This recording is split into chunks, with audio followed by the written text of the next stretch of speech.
Hello दोस्तों, नमस्कार। आज का टॉपिक बहुत ही इम्पोर्टेंट रहेगा उन विद्यार्थियों के लिए जो हाई स्कूल के एग्जाम दे रहे हैं।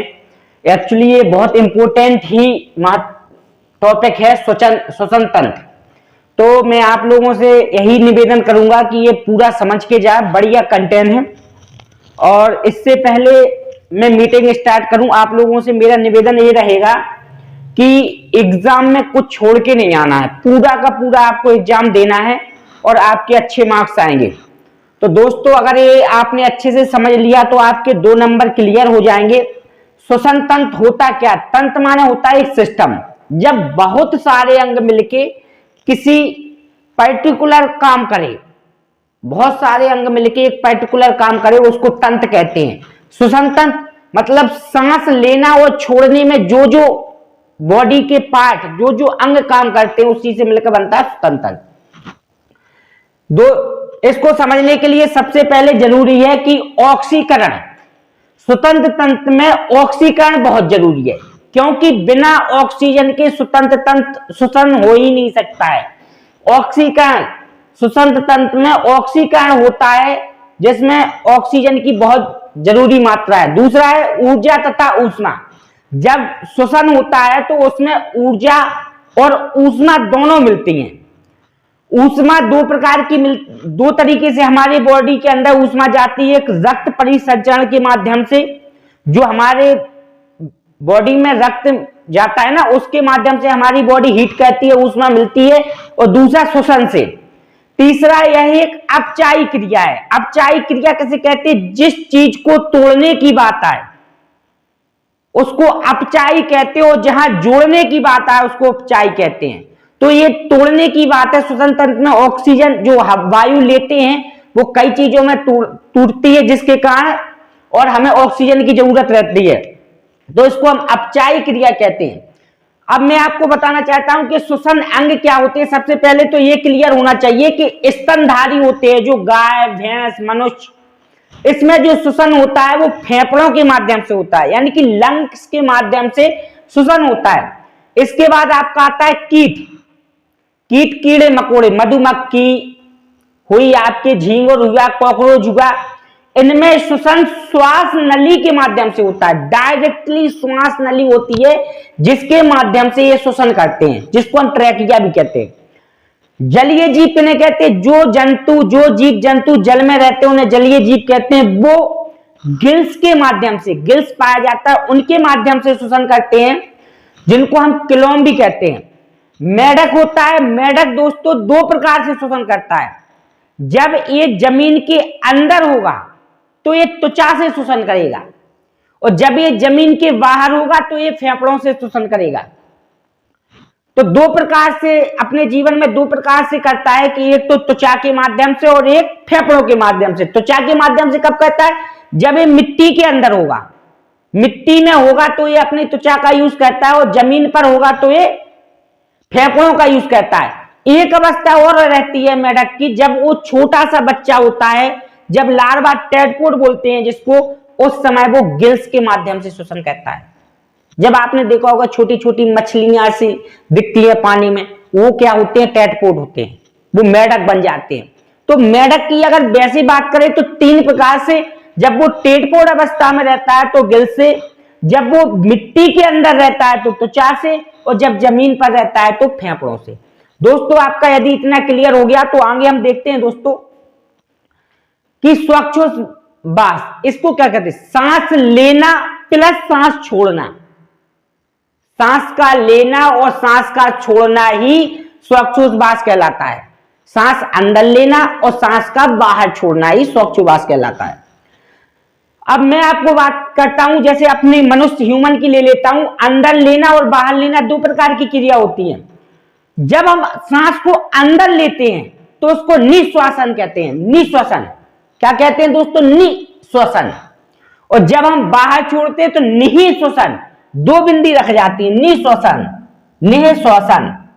जब अंदर लेते हैं तो निःश्वासन और निःश्वासन, 2 बिंदी, बस इतना फर्क है दोस्तों। इसमें हम जो NO2 होता है, नाइट्रोजन होता है, वो हम 78% लेते हैं, 78% लेते हैं और 78% ही हम उसको छोड़ देते हैं।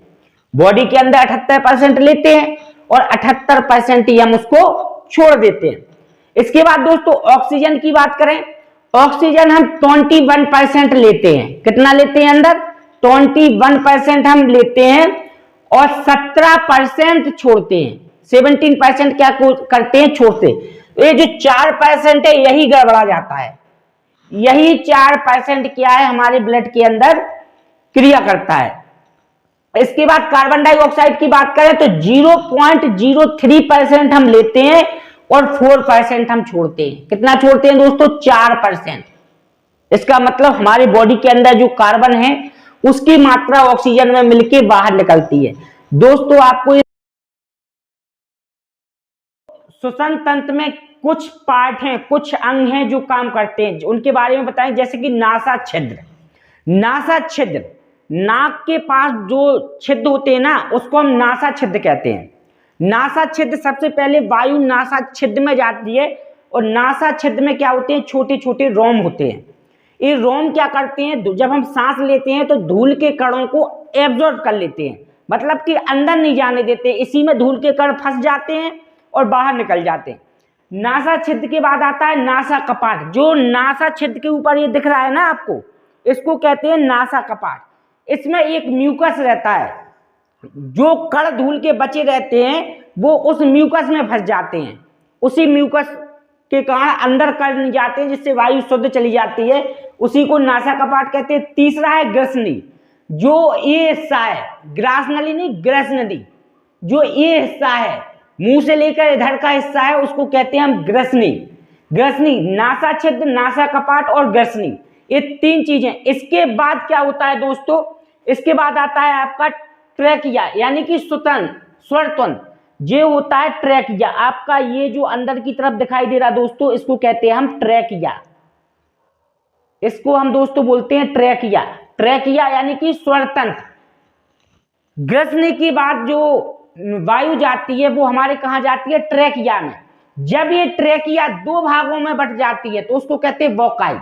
उसको क्या कहते हैं? ब्रोंकाई। ब्रोंकाई बोलते हैं दोस्तों। ये दो भागों में डिवाइड हो जाती है। इस तरफ इस फेफड़े में चली जाती है और इस तरफ चली जाती है। इसको कहते हैं दोस्तों ब्रोंकाई।